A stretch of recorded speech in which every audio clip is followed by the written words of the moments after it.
Selamat pagi sahabat dunia tambang kita.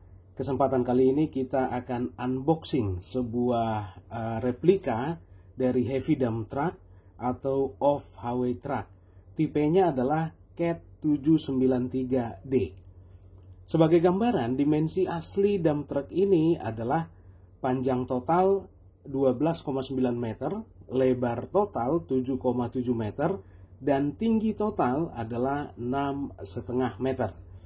Karena ini adalah replika dengan skala 1:50, maka panjang replika ini menjadi sekitar 26 cm, lebarnya sekitar 15,5 cm, dan tingginya 13 cm. Sebagai informasi, sahabat dunia tambang kita, dump truck aslinya dengan tipe ini, yaitu CAT 793D, memiliki berat kosong, artinya tanpa muatan, tapi sudah berikut dengan vessel, itu 160 ton, dan dapat membawa muatan seberat 220 ton. Maka total berat muatan ditambah berat kendaraan itu sendiri dan vessel menjadi 380 ton, yang sering kita sebut sebagai GVW, Gross Vehicle Weight. Di Indonesia, dump truck tipe ini dapat kita temukan beroperasi di kegiatan pertambangan PT Freeport Indonesia dan juga PT Aman Nusa Tenggara, yang dulu kita kenal sebagai PT Newmont Nusa Tenggara. Baik, langsung saja, ini dia barangnya. Setelah kita buka kemasannya menjadi seperti ini. Inilah barangnya, sahabat dunia tambang kita. Pertama kita lihat dulu boxnya. Nah, di boxnya ini ada beberapa informasi. Yang pertama adalah tipenya CAT 793D Mining Truck, karena memang tipe ini digunakan untuk kegiatan pertambangan. Kemudian skalanya 1:50, ya, 1:50, artinya 50 kali lebih kecil dibanding truk aslinya. Nah, kemudian truck bed raises and lowers, artinya memang dump truck ini bisa dumping. Kemudian wheels that roll, nanti kita buktikan apakah rodanya bisa berputar. Nah, kemudian disebutkan di sini tires with authentic tread design. Nah, ban yang digunakan pada replika ini memiliki kembangan yang sesuai dengan aslinya. Nah, nanti kita buktikan. Kemudian all metal grab bars, ladders, and authentic trim details. Artinya semua aksesoris, baik itu metal grab bars, artinya pegangan semua, dan juga ladder, tangga, handrail, itu juga sesuai dengan bentuk aslinya dan sangat detail. Nanti kita buktikan. Dan clear windows with interior cap details. Jadi kalau kita lihat nanti cabinnya di sini, bisa kelihatan apa isi cabin. Ya. Nah, itu yang disebutkan di sini. Kemudian ini saya pikir pabrikan untuk replika ini. Dan kalau kita lihat bagian depannya,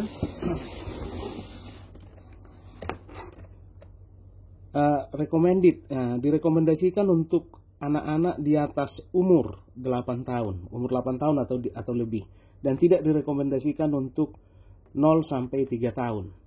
Ya, kenapa begitu? Karena di sini ditulis ada warning, ya, choking hazard. Artinya karena di sini banyak part-part kecil, nanti bisa tertelan oleh anak-anak. Dan juga kalau kita timbang replika ini, nah ini kita singkirkan dulu. Nah, inilah barangnya. Oke, bisa kelihatan kira-kira seberapa besar, ya. Dan ya, kira-kira ini tangan saya, ya, sebesar ini. Nah, kalau kita perhatikan di sini, semua komponen semua dari steel. Bahkan handrailnya pun terbuat dari steel. Ya, bannya saja yang nggak dari steel, yang nggak mungkin lah ban dari steel, ya. Ini semua steel. Bahkan spion itu pun steel. Nah, ini ladder juga dari steel, tangganya. Hanya saja di sini ada handrail, kemudian tangga yang pertama kali naik, ya. Kita bisa lihat di sini. Bisa dibayangkan kondisi aslinya. Ini tangga pertama kali naik, footstep pertama, kedua, ketiga, ini dari plastik, ya, dari plastik. Dan ini bisa dicopot-copot, sahabat dunia tambang kita. Itu kenapa tadi disebut bahaya untuk anak-anak di bawah umur 3 tahun. Ya, bisa tertelan karena bisa dicopot-copot ini semua. Oke. Nah, sekarang seperti ini bentuknya. Oke. Dan tadi dikatakan rodanya bisa berputar. Nah, kita buktikan ternyata bisa berputar. Ya. Baik roda depan maupun roda belakang. Jadi otentik memang, bentuknya seperti aslinya. Ya. Semua roda bisa berputar, bahkan roda depan bukan hanya berputar, bisa belok. Bisa belok. Ya, jadi sangat detail bentuknya. Ya. Nah, dan kalau kita timbang, ini tadi beratnya, kalau kita timbang sekitar 2,5 kilo. 2,5 kilo steel. Itu juga kenapa tidak direkomendasikan untuk anak-anak di bawah umur 3 tahun. Karena bisa kita bayangkan kalau kakinya tertimpa oleh benda ini, gitu ya. Nah, tadi katanya bisa dumping. Nah, sekarang kita coba. Nah, ternyata bisa dumping. Sahabat dunia tambang kita, ya. Namanya pun dump truck, ya harusnya bisa dumping. Dan di sini kita bisa lihat hidroliknya ada 2 step, ya, 2 step. Bisa dumping. Dan kemudian cabin katanya bisa kelihatan ke dalam. Ya, bisa kelihatan apa isi cabin. Nah, nanti kita foto ya supaya lebih clear, lebih jelas. Kita foto, kita tampilkan nanti di video kita. Oke. Nah, contoh seperti ini. Nah, ini part kecil sudah bisa dicopot. Nah, jadi bahaya kalau sampai tertelan oleh anak-anak. Oke, kita pasang lagi.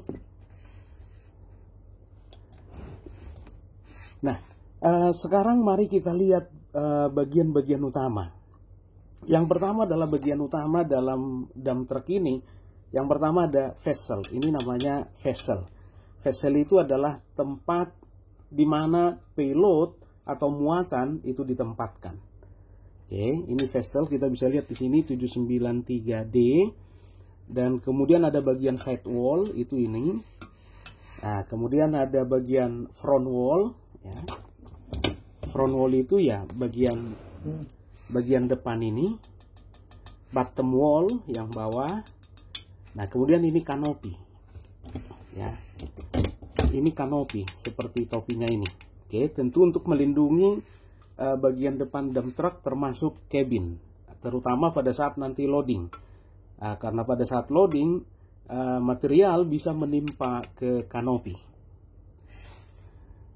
Baik, di dalam vessel ini kita juga ini yang mau kita tunjukkan. Ada 2 bagian, ini di satu sisi, ini di sisi yang lain. Ada 2 bagian, ini namanya mainframe. Mainframe inilah yang kemudian nanti duduk di atas chassis. Di atas chassis. Chassis dari dump truck ini yang 2 ini, 1, 2. Nah, yang duduk di atas chassis itu namanya mainframe. Oke. Nah, kemudian kalau kita lihat vesselnya di sini, kok tidak sama bentuknya, nggak seragam gitu ya. Tidak seragam bentuknya. Ada yang bentuknya ada gerindilan-gerindilan, ada yang mulus, ada yang lubang-lubang di sini gitu ya, bukan lubang sebenarnya, tapi ada profil di sini.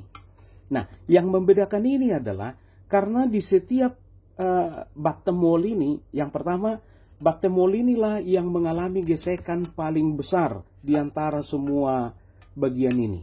Ada front wall, ada side wall. Ya, ada bottom wall. Di antara side wall, front wall, dan bottom wall inilah yang mengalami gesekan paling besar, ya, paling besar.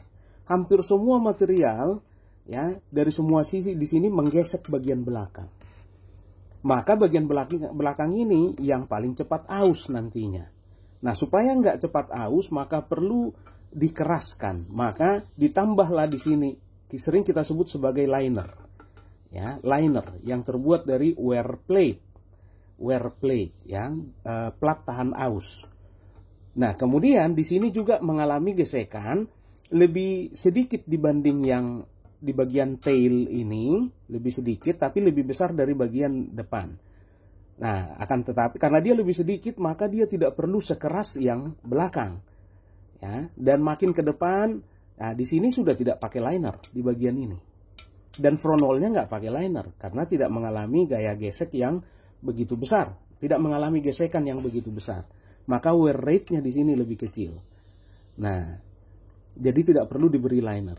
Kita beri liner aja Pak semua supaya tahan lama. Ya, tahan lama akan tetapi menjadi mahal. Selain mahal, menjadi lebih berat. Nah, lebih berat, maka nanti tentu konsumsi bahan bakar akan semakin besar. Kemudian lifetime dari tire juga akan menjadi semakin kecil. Nah, kemudian di sini kita bisa lihat juga, di sini ada namanya side protector, ya. Ditambah lagi di samping ini side protector. Ya, tentunya ini untuk melindungi bagian samping, ya. Misalnya material yang sedang di loading jatuh ke samping, bisa-bisa nanti kena spion. Ya, ini spionnya, maka perlu ditambah, di extend. Dan biasanya juga bisa juga ditambah atau suka ditambah di sini hal yang sama seperti ini, ya, side protector ini di atas roda belakang yang sering kita sebut sebagai tire protector. Nah, fungsinya sama. Kalau material jatuh tidak akan menimpa rear wheel atau roda belakang. Nah, kemudian ini cabinnya, sahabat Nia tambang kita, ya. Ini nanti kita akan foto close up, ya. Ini cabinnya. Kemudian ini handrail, ya, handrail. Nah, ini ladder, tangga naik, ya. Dan kalau kita lihat di sini sudah sesuai dengan peraturan kita yang ada di Kep Dirjen Minerba nomor 185 tahun 2019 bahwa apabila lantai cabin tingginya lebih dari 1,8 meter dari tanah, maka harus tersedia 2 akses masuk. Maka tangganya di sini sudah ada 2, ya, sudah sesuai ini.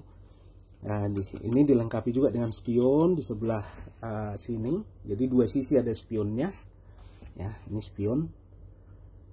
Oke. Nah, ini lampu-lampunya. Nah, sekali lagi ini footstep yang pertama naik itu dari plastik dia. Nah, kemudian di sini bisa kita lihat ini adalah muffler, ya. Ini muffler. Bahasa awamnya ya knalpot, ya, muffler, knalpot. Nah, biasanya di tipe-tipe yang lain atau kalau misalnya material yang akan kita angkut itu tipe basah misalnya, maka sering lengket. Biasanya asap dari muffler ini ditangkap oleh kita tambah sebuah equipment, ya, seperti ini misalnya. Ya, kita sampingkan dulu. Di sini kita punya model Komatsu HD 605. Nah, seperti ini. Oke. Ini muffler. Ini muffler. Kemudian asapnya nanti ditangkap oleh komponen ini. Jadi keluar dari muffler langsung masuk ke sini. Jadi ini kalau dia tidak sedang damping itu jadi connect, ya, connect dengan komponen ini mufflernya. Nah, tujuannya adalah supaya asap yang dikeluarkan oleh engine masuk ke vessel. Kemudian kita bisa lihat di sini ada cross, ya. Cross ini berlubang di dalam karena cross ini dibentuk dari plat yang di bending. Ini juga, ya. Ini juga, maka berlubang di dalam.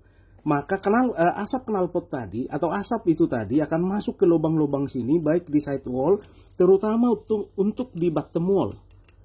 Untuk di bottom wall, kemudian nanti asap itu pembuangan akhirnya kita bisa lihat di sini ada lubang 2, Disinilah keluar nanti asapnya setelah melewati cross wall, melewati bottom wall ini keluarlah di sini asapnya. Nah, tujuannya adalah untuk menghangatkan si vessel ini.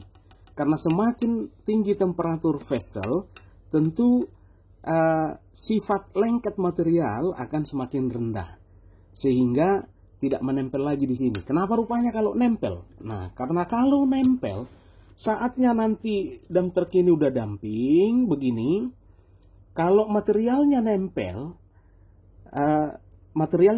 artinya belum terbuang walaupun sudah damping. Akhirnya apa? Nah, pada saat damping begini, bisa kita bayangkan center of gravity dari vessel termasuk muatan itu akan bergeser ke belakang. Bergeser ke belakang dan muatannya tidak turun, maka ini bisa jumping begini. Atau bahkan kalau dia dekat tebing, atau kalau landasannya nggak rata, bahkan bisa terbalik seperti ini. Ya, oke. Nah, seperti itu. Tapi di sini ini mungkin yang sangat standar ya, yang memang tidak diperuntukkan untuk material yang nempel atau sticky material, tidak diperuntukkan untuk itu. Nah, kemudian sahabat dunia tambang kita bisa lihat di sini ada dua bar ya di tengah-tengah, satu di kiri, satu di kanan, di tengah-tengah dua roda ini. Ya, gunanya untuk apa? Nah, jalan tambang itu tidak seperti jalan tol, sahabat dunia tambang kita. Bahkan ya off-road gitu ya. Maka akan sangat sering terjadi batu terselip di antara roda ini. Terselip. Nah, kalau batu itu terselip dan dibawa traveling terus, maka akan merobek dan mencederai tire. Sebagai informasi, tire ini sangat mahal. Kalau untuk ukuran atau tipe CAT 793D, mungkin ya seharga Pajero Sport atau Fortuner gitu ya. Nah, maka nanti kalau ada batu yang terselip di sini, kemudian nanti akan tertabrak akan tabrakan dengan bar ini sehingga batu itu pecah atau lepas dari celah ini ya. Sehingga bannya lifetime-nya bisa lebih panjang. Nah, itu gunanya, namanya rock ejector. Oke. Nah, kemudian di sini kalau kita lihat, loh, ini apa ini gitu ya. Nah, ini gunanya ya, ini pada saat diikat. Ini sebenarnya bisa dilepas dari sini. Nah, tapi ini sepertinya udah dimatikan ini. Nah, ini bisa dilepas. Jadi menggantung dia di tengah ini. Gunanya untuk apa? Misalnya akan ada saat-saat sahabat dunia tambang kita diperlukan ada perbaikan, ada pekerjaan perbaikan di daerah di sini. Sehingga untuk melakukan perbaikan itu atau misalnya preventive maintenance, vessel harus diangkat. Nah, pada saat vessel diangkat, siapa yang menanggung beban? Hidrolik. Nah, coba kita bayangkan kalau sampai hidroliknya jebol, bagaimana nasib orang yang bekerja di sini? Maka harus ada fail safe, ya, fail safe. Kalau misalnya hidrolik jebol, ini nggak boleh turun. Nah, maka supaya tidak turun, ya, pada saat dumping tadi, diikatlah pakai wire rope kemana? Ke bracket yang ada di sini. Nah, oke. Di sini ada bracket ya. Di sini ada bracket. Diikatlah dari sini ya ke sini. Jadi hidrolik jebol pun vessel nggak akan jatuh. Nah, seperti itu. Nah, kemudian saya ingin juga menceritakan terkait dengan tangki fuel ya. Fuel tank ya, tangki bahan bakar ini. Nah, tentunya ini udah standar pabrikan, volumenya sekian ribu liter misalnya. Nah, misalnya kalau tambang-tambang di Indonesia, misalnya ada satu tambang bekerja 22 jam sehari misalkan, atau alat ini dioperasikan 22 jam sehari. Sementara kalau fuel tank ini penuh, cukup mensupport operasi selama misalkan 18 jam. Padahal dioperasikan 22 jam. Artinya akan ada saat-saat di mana fuel truck nanti datang ke lapangan untuk refueling. Nah, selama refueling ya tentunya ini berhenti bekerja. Nah, maka di beberapa tambang di Indonesia ini sudah dimodifikasi tangki ini, diperbesar supaya kalau memang ini dioperasikan 22 jam sehari, maka cukup untuk mensupport 22 jam atau 11 jam. Satu shift atau satu hari sekalian. Intinya adalah untuk menghindari proses refueling pada saat jam kerja. Sehingga nanti proses refueling dapat dilakukan pada saat overshift misalnya, atau pada saat P2H atau safety talk, kira-kira begitu. Ya. Dan ya seperti inilah bentuknya. Oke.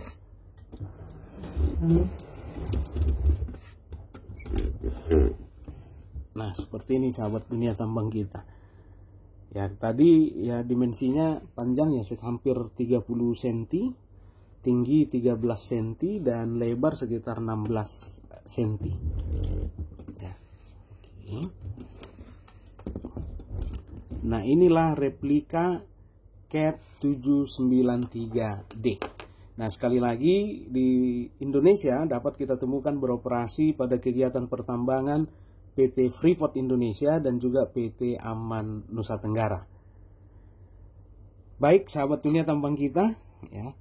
Sampai di sini review kita atau unboxing kita kali ini, dan apabila di video-video berikutnya nanti kita akan unboxing juga beberapa tipe lain, contoh misalnya seperti ini. Ekskavator tipe shovel, ya, ekskavator tipe shovel. Kalau yang ini Komatsu PC 1100, dan ada juga kita akan review juga nanti merek-merek yang lain, Hitachi misalnya dan sebagainya. Baik sahabat dunia tambang kita, sampai di sini pertemuan kita, dan jangan lupa dukung terus channel ini dengan subscribe, bunyikan loncengnya, like, share, dan juga komen.